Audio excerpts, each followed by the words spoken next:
ஓட்டு போட்டாச்சா? என்ன நடந்துச்சு?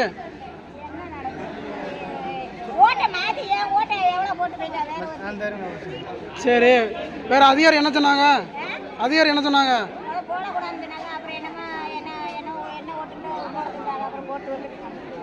மிஷினில் போட்டீங்க, எதில் போட்டீங்க?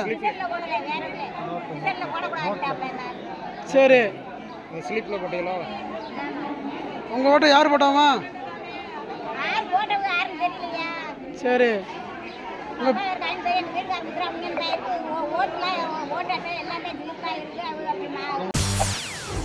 செய்திகளை உடனுக்குடன் தெரிந்து கொள்ள உடனே சப்ஸ்கிரைப் பண்ணுங்க.